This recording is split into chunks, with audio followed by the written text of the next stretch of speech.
The Cascade Garden draws you in. It's just such a strong feeling in here. The light, the sun coming through the plants. It is a seduction. It's like a fan dance. It's picturesque and always having you wonder what's around the bend. It's tactile, it is animated, and you are transported to another world. It's a jewel under glass.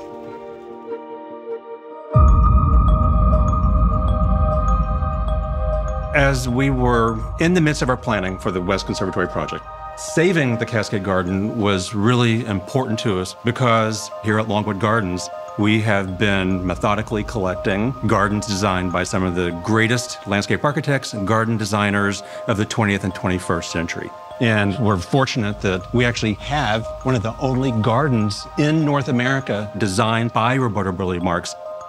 But what to do with the Cascade Garden, knowing that it was going to be displaced, was the big question. So we sought the advice and expertise of some of the foremost authorities on garden preservation, conservation, and also on Roberto Burle Marx.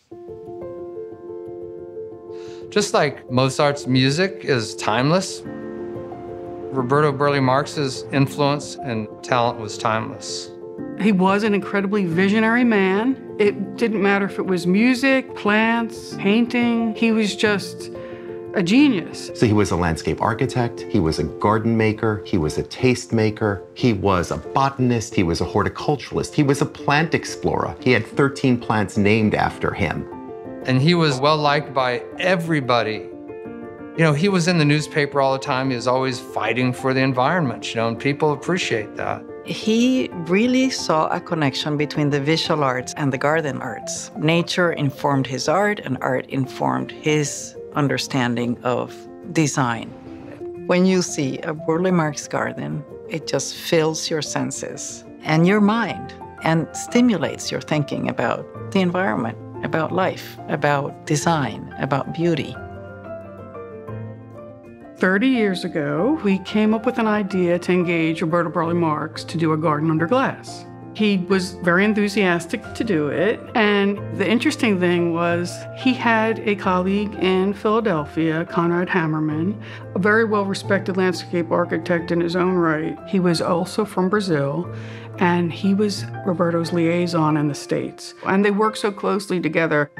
One of the most important aspects that I remember, we were walking down the Fern Passage, which is adjacent to the Cascade Garden, and he said, "Do you see the waterfall I put directly in front of the door, Sharon?" And I said, "Yes." He said, "This is like an opera to me. This is not a garden.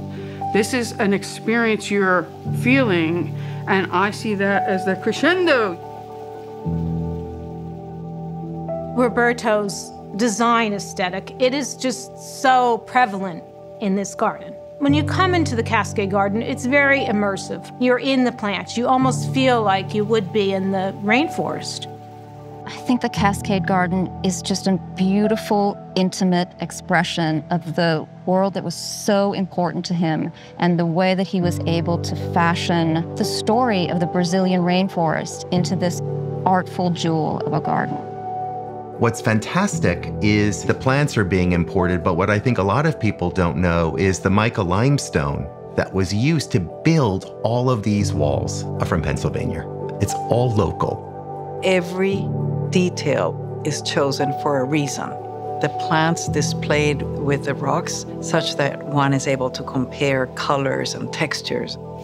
He had calculated the drip in the fountains so that it wasn't sort of gushing water. It was continuous, but very, very delicate. Throughout the day, there's mist that comes down as if it were rain and falls into the plants. And it's very beautiful. And then, of course, the bromeliads have many sizes, colors. Because for him, repetition was important. Repetition was the thing that was going to make you look at the plant and learn from it. And these elements are all brought together in very close contact in a pressure chamber. So it's a very powerful experience. And I see people slow down and make them think maybe about a different part of the world. And how big it is.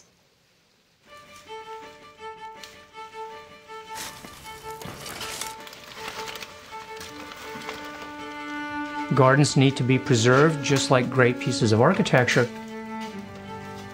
There's a real historic imperative to restore and bring to new life the great Burle Marx Cascade Garden. Well, the first thing that we did is we looked to our own archives because we make a point to document significant gardens. But we took it a step further. We actually did 3D laser scanning. Every stone, every plant. We know exactly how they look so that we know how to replicate them for the future. This is a huge project. Dismantling the garden, storing it in a warehouse, and then making a dedicated building for it that's going to be there for generations to come. We've been honored and excited to be able to create that new home and literally put it at the heart and the center of the entire garden.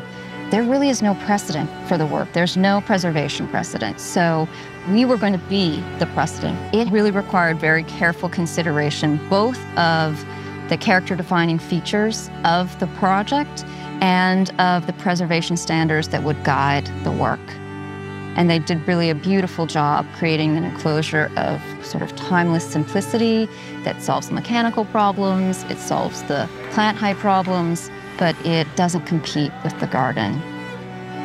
What's remarkable about Longwood is they turned this into an incredible opportunity to bring in state-of-the-art technology to create a much better growing environment and a better and more welcoming environment and an ADA accessible environment. And so what we see is the highest standards for the restoration of the jewel in the setting.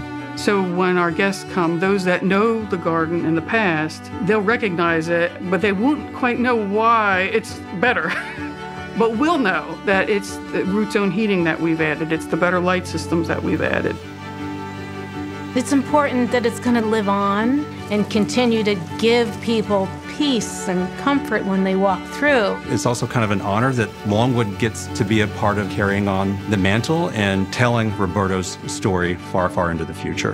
Well, I think the preservation of any of his gardens is part of maintaining that legacy and having his spirit and his knowledge move forward and to keep giving. I think he'd just be happy as can be. He'd probably sing and have a whiskey.